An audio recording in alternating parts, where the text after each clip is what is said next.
தந்தை மகன் தூயாவியாரின் பெயராலே ஆமேன். இறை இரக்கத்தின் நவநாள் தொடக்க ஜெபம். இயேசுவே மரணத்தினால் வாழ்வின் ஊற்றுக்கண் ஆன்மாக்களுக்காக பொங்கி எழுந்தது. அனைத்துலகத்திற்காக இரக்கத்தின் பெருங்கடல் திறக்கப்பட்டது. வாழ்வின் ஊற்றே, அளவில்லா உம் இரக்கத்தினால் அனைத்துலகத்தையும் சூழ்ந்து உண்மையே எங்கள் மேல் பொழிந்தீர். இயேசுவின் இதயத்திலிருந்து இரக்கத்தின் ஊற்றாக எங்களுக்காக பொங்கி எழுந்த இரத்தமே, தண்ணீரே, நான் உம்மீது நம்பிக்கை வைக்கிறேன். ஆமேன். இயேசுவின் துன்பகரமான பாடுகளை பார்த்து எங்கள் மீதோ அகில உலகின் மீதோ இரக்கமாயிரோ.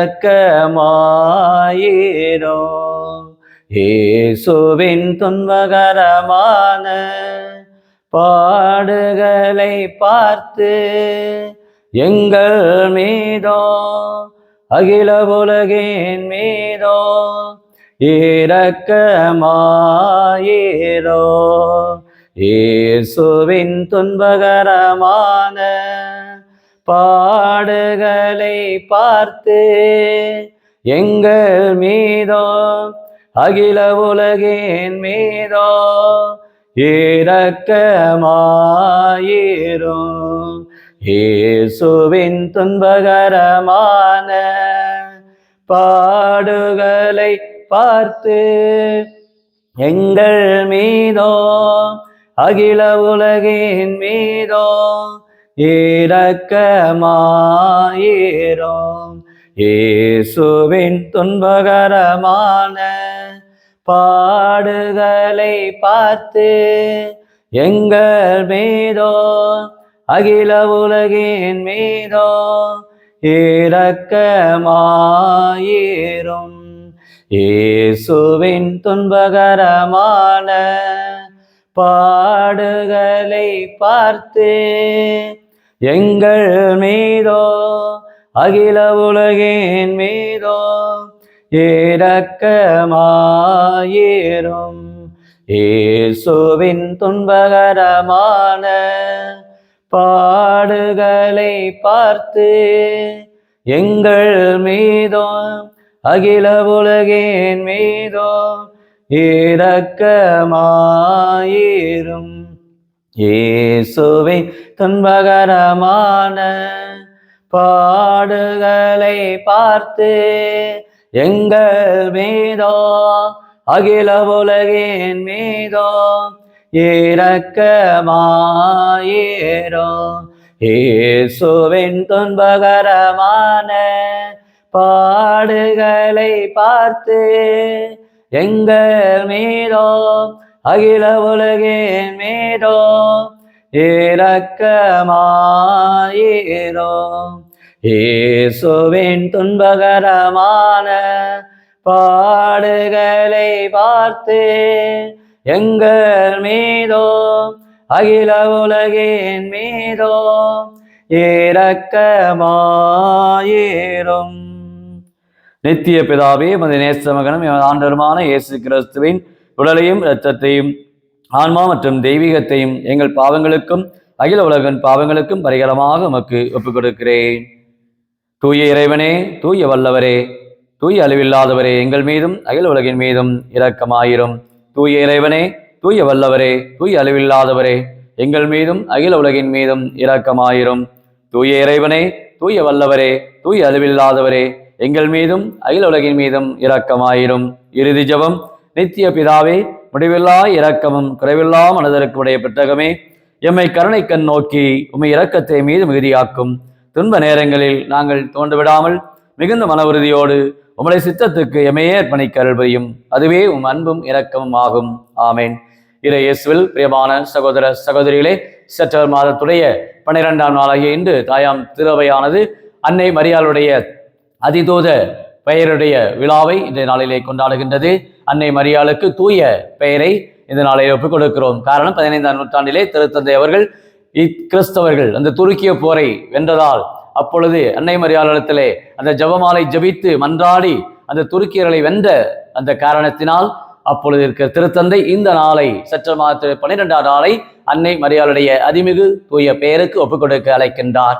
காரணம், இயேசுடைய பெயர் எப்பொழுதுமே விண்ணகத்திலும் மண்ணகத்திலும் எப்பொழுதும் அவருடைய பெயர் நிலையான ஒரு பெயராக இருக்கிறது.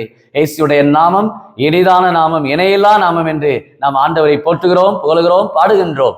இதைத்தான் பவுலடியார் பிலிப்பிய மடலிலே 2ஆம் அதிகாரம் 12வது வசனத்திலே சொல்லுகிறார். விண்ணவர் மன்னவர் கீழுலகோர் மேலுலகோர் அனைவரும் இயேசுவை ஆண்டவர் என வாயார அறிக்கிறார்கள் என்று இயேசுடைய பெயரை அறிக்கையிடுவார்கள் என்று குறிப்பிடுகின்றார். அத்தகைய இயேசுடைய பெயருக்கு அவ்வளவு அதிமிகு மகிமை இருக்கிறது. அதே போல அன்னை மரியாளுடைய பெயருக்கும் அதிமிகு பெயர் எப்பொழுதும் அது இருக்க வேண்டும் என்பதை திரு அவை இந்த நாளிலே வலியுறுத்துகிறது. ஆகவே அன்னை மரியாள் அந்த பெயரிலே எப்பொழுதும் மகிமை இருக்கிறது. அன்னை மரியாளுடைய பெயரிலே அருள்மிகு பெற்றவரே வாழ்க, ஆண்டவர் உம்முடனே என்று கபிரியேல் தூதர் அன்னை மரியாளை வாழ்த்தினார், பாராட்டினார். அன்னை மரியாளை உற்சாகப்படுத்தினார், இறை ஆற்றலால் இறை ஆவியால் நிரப்பினார். ஆகவே இந்த செப்டம்பர் மாதத்தில் இந்த 12ஆம் நாளிலே ஆண்டவர் நமக்கு சொல்லக்கூடிய அன்பான வார்த்தை, எவரையும் நீங்கள் குறைவாக பார்க்க வேண்டாம், எவரையும் குறை சொல்ல வேண்டாம் என்பதை இன்றைய வாசல் வழியாக பரிசேயரிடத்திலே நீங்கள் உங்களிடத்திலே மரக்கண்டை போன்று நீங்கள் உங்களுடைய வாழ்வில் இருக்கிற குறைகளை நீங்கள் கண்டும் காணாமல் இருக்கிறீர்கள். ஆனால் சிறிய துரும்பு போன்று இருக்கிற பாவப்பட்ட இந்த மக்களிடத்திலே உங்களுடைய குறைகளை பெரிதாக்குகிறீர்கள். நிறைய இடங்களுக்கு செல்கிற பொழுது, அலுவலங்களுக்கு செல்கிறது, குறைகளை எங்களிடம் சொல்லுங்கள், நிறைகளை மற்றவரிடம் அறிவிங்கள் என்று சொல்வார்கள். அந்த அளவுக்கு குறைகளை பெரிதுபடுத்தாத மக்களாக எப்பொழுது நம்முடைய வாழ்விலே நம்ம இறைவனின் அன்பு பிள்ளைகளாக நாம் வாழ வேண்டும்.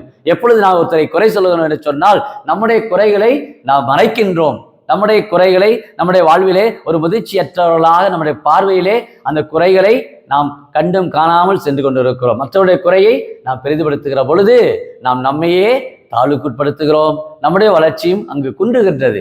இதைத்தான் நம் ஒவ்வொருடைய வாழ்விலும் குறைகளை நாம் சுட்டிக்காட்டி அவர்களை திருத்தி, அன்போடு திருத்தி, எவ்வாறு பவுலடியார் அந்த பிலமோனுக்கு எழுதிய அந்த திருமுகத்திலே ஒனேசியஸை என்னுடைய அன்பின் சகோதரர் என்று வெளிப்படுத்தியது போல அந்த பிலமோனுடைய கடிதத்திலே இதை என் இதயத்தையே உன்னிடத்தில் நான் அனுப்புகிறேன் என்று சொல்லி அவன் ஒரு குறையுள்ளவன் தான் ஒனேசிபஸ் அந்த அளவுக்கு இருந்தாலும் அவனை கிறிஸ்துவிலே அவன் இன்றைக்கு மனமாறி விட்டான், அவனை ஏற்றுக்கொள் என்று சொல்கிறார். காரணம், அவரை ஆண்டவர் ஏற்றுக்கொண்டார். அதைத்தான் இன்றைய முதல் வாசகத்திலே பவுலடியார் அருமையாக சொல்லுகிறார். நான் ஒரு காலத்திலே ஆண்டவருடைய வார்த்தைக்கு மாறாக வாழ்ந்தேன், திருச்சபையை துன்புறுத்தினேன், இழிவுபடுத்தினேன். ஆனால் இந்த வாழ்க்கையிலே கடவுள் என்னை ஆட்கொண்டார், கடவுள் எனக்கு இந்த மன்னிப்பை அருளினார், கடவுள் என்னுடைய குறையை அவர் பெரிதுபடுத்தவில்லை என்பதை தன்னுடைய முதல் வாசகத்திலே ஆணித்தரமாக பவுலடியார் குறிப்பிடுகின்றார். இவ்வாறாக மனிதனுடைய வாழ்விலே குறைகள் உண்டு. எந்த ஒரு மனிதனிடத்திலுமே குறைகள் இல்லாத மனிதன் எவரும் படைக்கப்படவில்லை. எல்லோருமே நிறைவை நோக்கி பயணிக்கின்றோம். ஆக அத்தை ஒரு தன்மை கொண்டவர்களாக குறைகளை பெரிதுபடுத்தாது, குறைகளை சுட்டி காட்டி திருத்தி நலமான சமூகத்தை படைக்க ஒவ்வொருவருமே அன்புக்குரியவர்கள், ஒவ்வொருவரும் கடவுளுடைய ஆசீர்வாதத்துக்குரிய என்பதை அறிந்தவர்களாக அன்னை மரியாளுடைய பிள்ளைகளாக இந்த நாளிலே வெள்ளிக்கிழமை திருதி ஆண்டவருக்கு நம்முடைய குடும்பத்தை ஒப்புக் கொடுக்கின்றோம். திருதி ஆண்டவர் நம் நாட்டையும் நம் சமூகத்தையும் நம் மக்கள் ஒவ்வொருவரையுமே அன்போடும் அரவணைக்க, அனைவருக்குமே அவருடைய கனிவையும் இரக்கத்தையும் பரிவையும் நிறைவாய் கொடுத்து ஆசீர்வதிக்கும்படி இந்த நாளை திருதி ஆண்டோடைய கரங்களில் ஒப்புக் கொடுத்து ஜெபிப்போமா?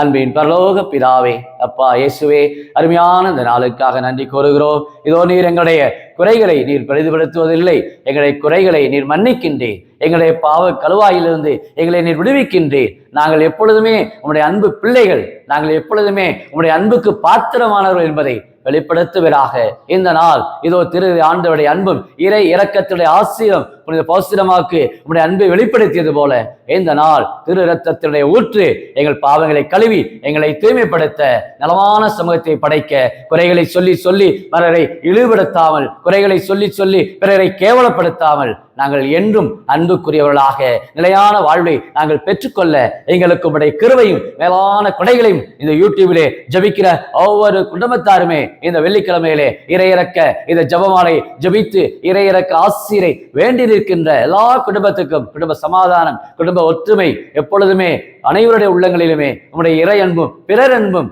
பிரதிபலிக்க உம்முடைய கிருபையை அன்னை மரியாளுடைய அதிதூது பெயருடைய திருநாளிலே அன்னை மரியாளை போற்றுகிறோம். அன்னை மரியாளுடையாக ஏராளமான நன்மைகளை திருச்சபைக்கு கொடுக்கும்படியாக இன்னும் திருவை வளர்ச்சி பெற இந்த செப்டம்பர் மாதத்திலே இறை வார்த்தையினுடைய பெட்டகமாக ஒவ்வொருவருமே இறை வார்த்தையை வாசிக்க, சிந்திக்க, கடைபிடிக்க தேவையான எல்லா ஆசீர்வாதங்களையும் நிறைவாய் இந்த நாளிலே பொழியும்படி காக்கும்படி கிறிஸ்து வழியாக உம்மை மன்றாடுகிறோம். ஆமேன்.